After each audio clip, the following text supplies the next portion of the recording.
In this video, I'm going to be talking about what happened on my 40-day sugar fast. I originally started on this sugar fast when my mom asked me to join her and a bunch of other ladies and friends and different people that are doing this as well too. So a big encouragement and shout out and a big thank you to my mom, Heather, for encouraging me to step out onto the sugar fast and make some life changes that we all can be benefited and blessed from. Some of you know this, some of you don't know this, but starting in the beginning of October of 2024, I began the journey of not only going on a word fast, so being mindful of my words and watching what I say, meaning what I say, following scripture as best I can as a man of God, but also what happened whenever I gave up sugar for 40 days to see what happened to my body and how I felt. So, as many of you know, sugar is not great for your body.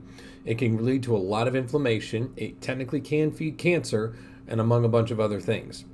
But these are the 4 top things that have happened to me on the sugar fast. I'm still in the middle of it at the time of the making of this video. So I'll make another one to follow up in the near future of what my results look like after that.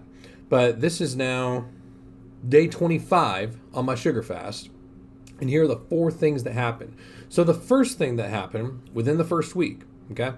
First week, I lost 8 pounds right out of the gate. And I wasn't trying to lose weight, but that's something that happened because there was a layer of bloatingness, puffiness around my belly and hips and different areas of my body that whenever I had eliminated processed sugar, and we're not talking about all forms of sugar, like for example, when it comes to fruits and natural occurring sugars and different things like that, I'm still eating that. I'm not eating like cakes and donuts and different things that are more processed and cannot be as good for your body. So the first thing that happened, I lost 8 pounds right out of the gate, and my bloating significantly went down, and my clothes started fitting better, and I started feeling better, which was a very unexpected development to happen that quickly. I thought it would take at least a couple of weeks for that kind of result to happen. But it turns out that once you eliminate processed sugar, the results are pretty dramatic with how quickly your body can react to the change on this. The second thing I noticed was that the pain in my feet as well as me sleeping better considerably got better. So let's talk about the pain in my feet. I'm a former cross-country and track and field athlete. Put a lot of miles in on my legs and on my body over the years. I ran in high school and competed at the collegiate level in Division II. And sometimes your body can just take some tolls on it depending on how much energy you had expended into the sports and how much you've actually pounded pavement, we called it basically. How many miles I had ran, how many races I had ran, how much practice I had put in. And sometimes I can be prone to plantar fasciitis, which is a little bit of inflammation between the heel and the arch of your foot.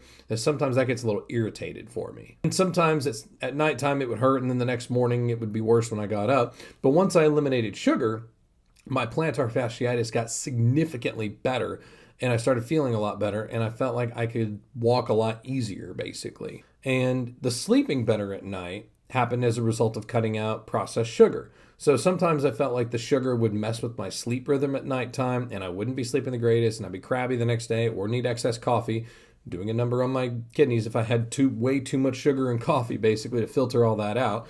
So that's another unexpected development that happened so far into the sugar fast. The third thing that's happened into the sugar fast is that I actually feel more joyful. I feel tighter and closer with the Lord, and I feel like that I'm acting more pleasant, I'm speaking more joyfully, and I'm being more encouraging, and I just have almost like a happier demeanor, I guess you could say, or a happier mood, or just a more joyful attitude about everything, it seems like. When it feels like things are going crazy and the world's spinning out of control and things are hitting the fan faster than you can count, this has just given me a significant amount of joy. And ultimately, it's brought me closer with the Lord above everything with this. These are just side effects that have happened as a result of stepping into this sugar fast. The fourth and the most interesting thing about this is that I feel like my brain is sharper, like my mind is a lot sharper when it comes to just thinking about daily things, doing eye examinations, talking with people and conversing and socializing and making connections in community and making friends and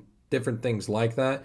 I feel like my mind is more acutely sharpened and aware to conversations, to social interactions, to making decisions, and simply just doing things on a day-to-day basis, because we make thousands of decisions on a day-to-day basis, whether they're little ones or life-changing ones. That's something that I've noticed in this sugar fast, that I'm able to more wisely discern what my decisions are and what consequences could happen and how to make the most wisest God-honoring decisions that I can possibly make. And that's something that I really didn't expect with all this. So that's probably one of the more important points, is that I feel like my mental sharpness and brain capacity has been acutely sharpened by the sugar fast, because there's not sugar eroding at my brain and inflaming the whole body, basically.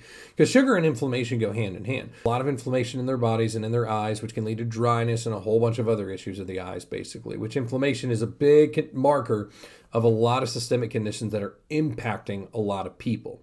So if we can diminish the amount of inflammation that somebody has, fixes a lot of problems usually.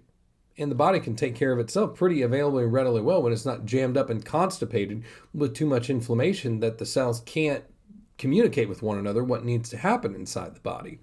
So these have been really interesting developments, and I'm curious to see when I get my blood work done soon with my primary care doctor.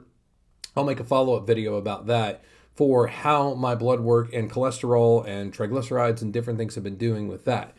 Because historically, this past spring, and that would be spring of 24, when I saw my primary care doctor, I had slightly, if not moderately, elevated triglyceride levels, and I wanted to bring those down. And what my doctor challenged me to do was to get off processed carbs and reduce the amount of sugar and different things I was doing with my life. So I started making my own sourdough bread, and I've been using starter, been doing that on a weekly, if not twice a month kind of basis, and it's been really helpful. And it's actually very tasty and kind of a neat little endeavor that's helped lower pretty much everything with how I feel, how bloated I used to feel, how unhealthy I used to feel. And I didn't even realize and think that my triglyceride levels were elevated. And sure, my LDL, the low density lipoprotein cholesterol, is a little elevated as well, but not like the triglycerides. And the triglycerides are primarily raised by processed carbs and sugar.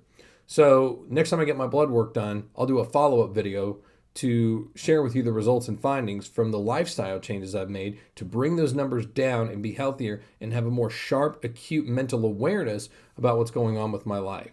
And it's allowing me to help be around longer, honestly, for my bride and our children that I would love to be around for in order to take better care of my body so I can see them grow up and do life alongside them, basically, as well as the rest of our family, our friends, different people like that in our lives that we're extremely close to, that we're called to take care of the temples of the Holy Spirit. We're called to take care of our bodies. We're called to be managers, shepherds, and stewards of how we feel, how we think, and how we conduct ourselves with our conduct and our character on a daily basis.